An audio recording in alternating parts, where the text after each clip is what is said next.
तो भाई फाइनली जो है मैं अपनी सर्वाइवल सीरीज़ के एक और नए एपिसोड के साथ आ चुका हूँ। तो जैसा कि आप लोगों को याद ही होगा कि लास्ट वाली एपिसोड के अंदर मैंने एक वुड फार्म बनाया था जो था तो मैनुअल, लेकिन मैंने उस वुड फार्म के जरिए total 8 double chest spruce would की कलेक्ट की थी। और वीडियो बहुत ज़्यादा लेट आई है, मुझे पता है, वो इसलिए क्योंकि मैं एक बहुत ही ज़्यादा बड़े प्रोजेक्ट पे काम कर रहा हूँ आजकल, और उस प्रोजेक्ट की वीडियो तकरीबन 1-2 साल तक आई जाएगी।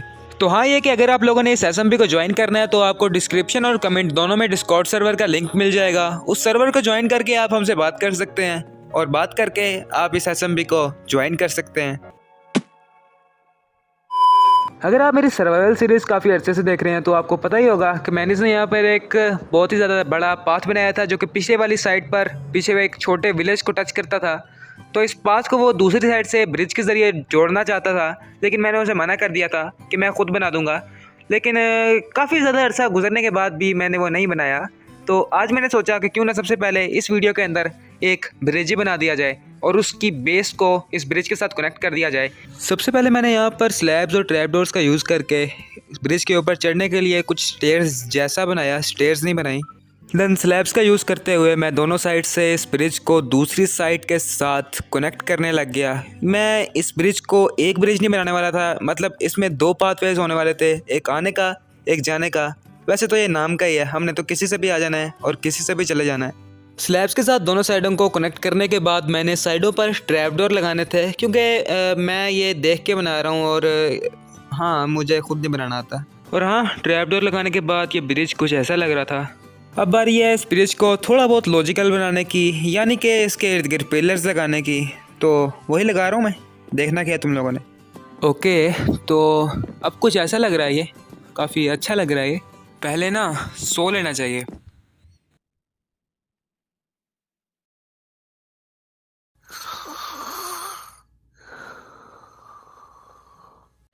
यार मेरा नहीं मूड ब्रिज दिखाने का, मैं डायरेक्ट ही ना सिनेमैटिक्स चला देता हूँ, ये आइडिया अच्छा है।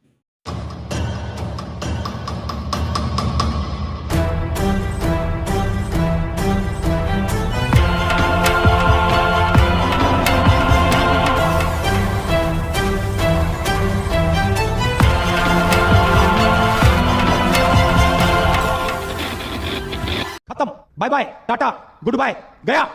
तो भाई फाइनली जो है मैंने ब्रिज अपना बना लिया है। और जैसा कि आप लोगों को मैंने इस वीडियो के शुरू में बताया था कि मैं ये ब्रिज बना रहा हूँ ताकि मैं अपने घर वाले पाथ को मैनेज की बेस के साथ कनेक्ट कर सकूँ।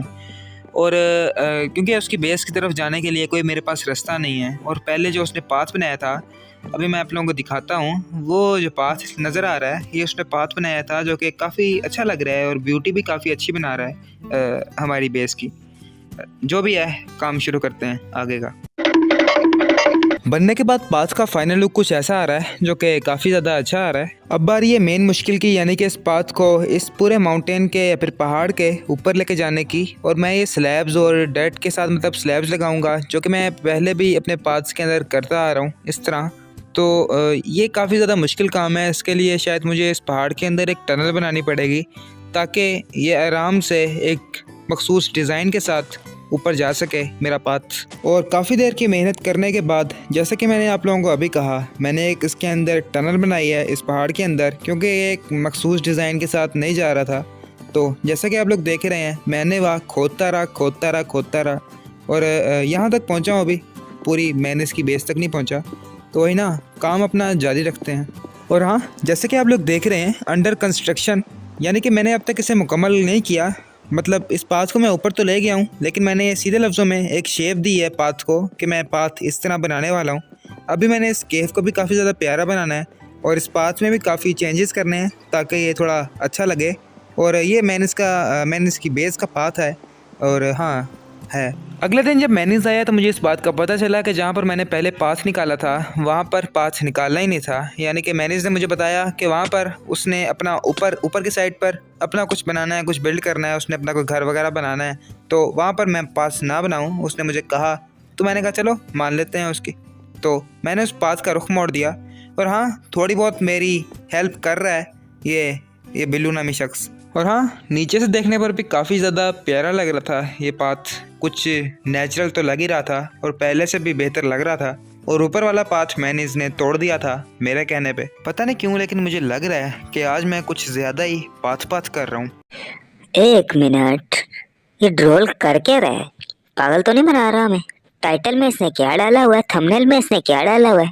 किए क्या जा रहा है? रुको जरा, सबर करो। आज की इस वीडियो के मेरे टोटल 3 गोल हैं। वुडलैंड मेंशन लूटना, उसके अंदर से टोटम्स लाना, ओशन मॉन्यूमेंट लूटना और उसके अंदर से स्पंजेस लाना, एंशियंट सिटी लूटना और वार्डन मारना।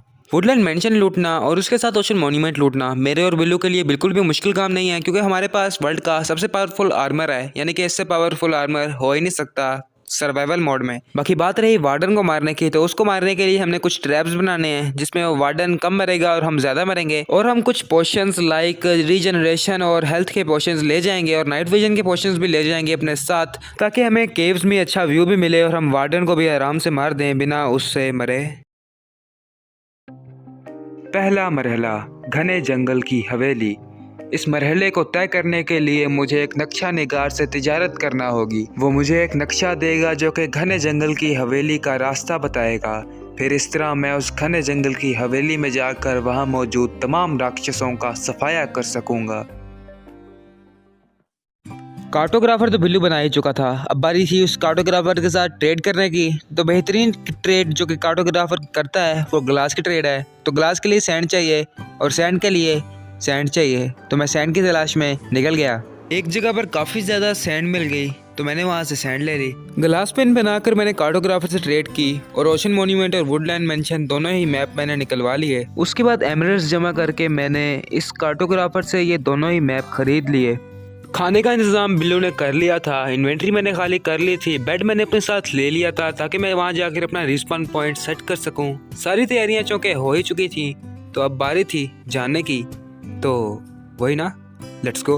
हवा की ऊंचाइयों में और आसमान की गहराइयों में हम चलते हुए वुडलैंड मेंशन में। और हाँ, फाइनली आ गया ये वुडलैंड मेंशन। ग्लास तोड़कर हम ऊपर वाले फ्लोर से इस वुडलैंड मेंशन के अंदर दाखिल हुए और एक कमरे को अपनी बेस बना ली और वहाँ पर अपने बेड रख ली और अंडर चेस्ट रख ली और सीधे लफ्जों में अपने बैकअप की तैयारी कर ली। और अब फाइट शुरू। ओह बिल्ली, कमरे प्यारे हैं वैसे। ये टेबल पे इतने कारपेट बिछाना लाजमी थे? रास्तों पर भी कारपेट है, अच्छा है। इसकी तो नाक पे तीर मारूंगा मैं। ओह लाइब्रेरी मेरी। मुर्गी बना लो पहले। खाली चेस्टिस का कमरा। बस यार, अब ऐसा तो नहीं होता है ना।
इन जानवरों ने इस जंगल के अंदर इतना बड़ा मेंशन तो बना रखा है, लेकिन इसके अंदर कोई लूट नहीं रखी सिवाय टोटम्स के, जो कि हमें इन्हें मारने से मिले। हमें यहाँ से कुछ भी नहीं मिला और अब हमारे जाने की बारी है, तो लेट्स गो।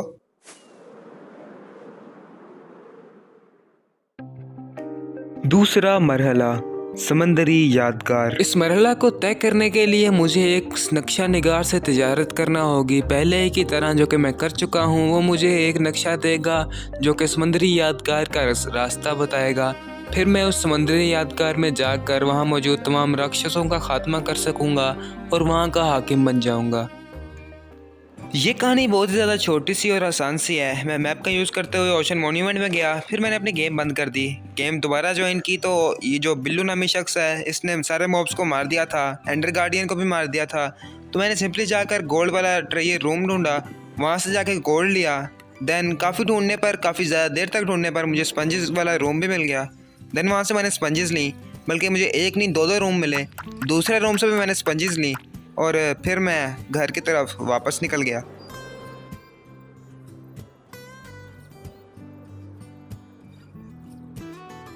अब बारी थी अपने लिए नाइट विजन और हेल्थ के पोशन बनाने की। हेल्थ के पोशन तो मेरे पास कुछ पहले ही पड़े थे, बल्कि वो मॉब फार्म से मुझे मिले थे। जो ज़ॉम्बीज़ हैं उनके मरने से बाद हेल्थ के पोशंस भी मिल जाते हैं। तो मैंने कुछ वाटर बॉटल्स बनाई, एम्प्टी बॉटल्स बनाई और उन्हें वाटर से फिल किया और नाइट विजन के पोशन बनाए। ओशन मॉन्यूमेंट से मिलने वाली स्पंजेस को ड्राई करने का सबसे आसान तरीका उन्हें नेदर में जाकर प्लेस करना और दोबारा कलेक्ट करना है, तो मैंने वही किया। उस दरमियान मैंने एक इंचैनमेंट टेबल भी बनाया, जो कि मैंने इस वर्ल्ड में पहली बार बनाया है। इससे पहले मैंने इंचैनमेंट टेबल नहीं बनाया, विलेजर से निकलवाए थे। और इस इंचैनमेंट टेबल को मैं अपने 3rd फ्लोर पर रखने वाला हूँ। और हाँ, इतनी ज़्यादा चीज़ें हैं मेरे पास मेरी एंड चेस्ट में, मेरी अपनी। पूरे इंचैनमेंट टेबल का फाइनल लुक कुछ ऐसा आ रहा था, जो कि अच्छा आ रहा था। तीसरा और आखिरी मरहला, पवित्र शहर। इस मरहला को तय करने के लिए मुझे रात के नज़ारे की दवाई बनानी पड़ेगी, ताकि मैं गारों के अंदर अच्छी तरह से देख सकूं। और साथ ही साथ मुझे सेहत की दवाई भी बनानी पड़ेगी, ताकि मैं वहां के राक्षसों से बचकर उन्हें मार सकूं। मैंने 16 स्प्लैश पोशन नाइट विजन के बना लिए और 10 स्प्लैश पोशन जो हैं पोशन जो हैं वो हेल्थ के बना लिए। स्प्लैश पोशन बनाने का फ़ायदा ये है कि एक पोशन में ही हम दोनों का काम हो जाएगा, यानी कि मेरा और बिल्लू का। बहुत पहले मैंने एक शील्ड बनाई थी जिसके ऊपर एन्चेंटमेंट्स लगाई थी। और हाँ, वार्डन से लड़ाई के दरमियान शील्ड का तो काम होने ही वाला है, तो मैंने वहाँ से जाकर शील्ड ले ली। कहाँ से जाकर? ट्रेडिंग हॉल से जाकर। हाँ, ये मेरा ट्रेडिंग हॉल है, काफ़ी अच्छा है, ये प्यारा भी है।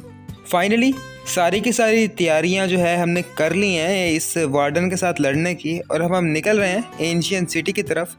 अभी बहुत से लोग सोच रहे होंगे कि हमें एंशियंट सिटी का क्या पता कि कहाँ पे है वो। तो हाँ, एक चंक बेस नाम की वेबसाइट भी होती है, तो वो काम आई हमारे इस बार। एग्जैक्ट कोऑर्डिनेट पे जाकर मैंने और बिल्लू ने नीचे माइन करना शुरू किया, और पता नहीं कहाँ से एक क्रीपर आया और देख लिया आप लोगों ने क्या हुआ। फिर मैंने पहली बार से एक सर्वाइवल वर्ल्ड में नाइट विजन का पोशन इस्तेमाल किया। नीचे काफ़ी देर तक खोदने के बाद हम पहली बार इस सर्वाइवल वर्ल्ड के अंदर एक एंशियंट सिटी के अंदर कूद पड़े। क्रिएटिव हो या सर्वाइवल, मैं अपनी ज़िंदगी में पहली बार एक एंशियंट सिटी में आया था और मेरा यह एक्सपीरियंस काफ़ी अच्छा रहा था।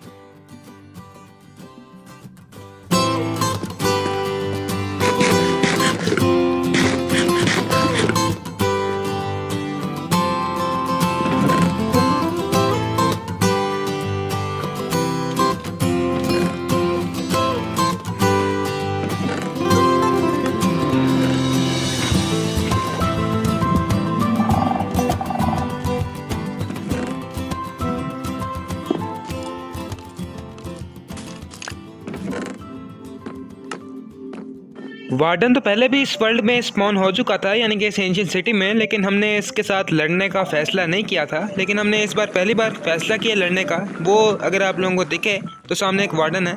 कुछ देर बाद ये वार्डन एक लावे के साथ फंस गया और हमने इसे मुसलसल तीर मार मार के आराम से मार दिया, और हमें कुछ भी मसला नहीं हुआ। इसने हमें एक बार भी अपना, यानी कि वो होता है साउंड बीम वाला, अटैक नहीं किया हमारे ऊपर, कोई भी अटैक नहीं किया, और हमने इसे आराम से मार दिया।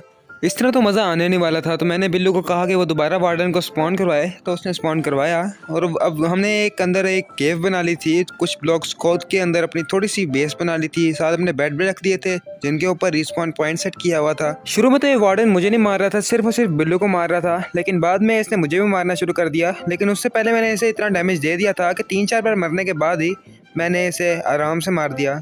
इस वार्डन की साउंड बीम वाला अटैक बहुत ही ज़्यादा पावरफुल साबित हो रहा था। हमारे प्रोटेक्शन 4 के आर्मर जो कि नेदरराइट के थे वो भी इसके सामने नकारा थे। हमारी बॉस भी कोई ख़ास काम नहीं कर पा रही थी। सिर्फ 2 बार में ये हमेशा वार्डन हमें मारे जा रहा था और हमें बार बार अपना आर्मर दोबारा पहन कर दोबारा इस पर अटैक करना पड़ रहा था। लेकिन क्योंकि हम इस वार्डन को 1v2 में फाइट में दोनों की बराबर फाइट में, यानी कि वो वार्डन भी अपने अटैक्स को इस्तेमाल कर सके, अपने पावर्स को, तो इसी फाइट में हमने इसे हराने का फैसला किया था। तो हम बेशक 1000 मरतबा मरें, हमने इसे मारना ज़रूर था। और फाइनली इस एरो के साथ ही मैंने माइनक्राफ्ट के सबसे ज़्यादा पावरफुल मॉब को मार दिया है। इस मॉब में इतनी ज़्यादा पावर्स थी कि इसने मेरे 2 से 3 बार मरने के इरादे को 20 से 30 मरतबा मरने में चेंज कर दिया। लेकिन सिर्फ एक स्कल्क कैटालिस्ट ड्रॉप किया, बड़ा ही रहने दो। जो भी है, मैं घर वापस निकल गया। मेरी आज की इस वीडियो का टोटल रिजल्ट इस शलकर बॉक्स के अंदर है। यानी कि मैंने जितनी भी चीज़ें लूटी हैं उनकी लूट इस शलकर बॉक्स में है। तो हाँ, यही है वो लूट। असल में मुझे और बिल्लू को एक इंचेंटेड गोल्डन एप्पल मिला था और दूसरा जो इंचेंटेड गोल्डन एप्पल है वो बिल्लू के पास ही है और वो इस वक्त गेम लेफ्ट कर चुका है क्योंकि उसे बहुत ज़्यादा नींद आ रही है इतनी बार वार्डन से मर के, क्योंकि बेचारे को मौका ही नहीं मिला वार्डन को मारने का। तो हाँ, यही था रिज़ल्ट। अब बारी है अपना लास्ट मिशन मुकम्मल करने की, यानी कि जो हमने टनल बनाई थी मैनेज की बेस तक उसे कंप्लीट करने की। तो मैं असल में सोच ये रहा हूँ कि मैं डायरेक्ट ही अपनी बेस का और उस टनल का आपको एक सिनेमैटिक्स दिखा दूँ। तो वही ना, लेट्स गो।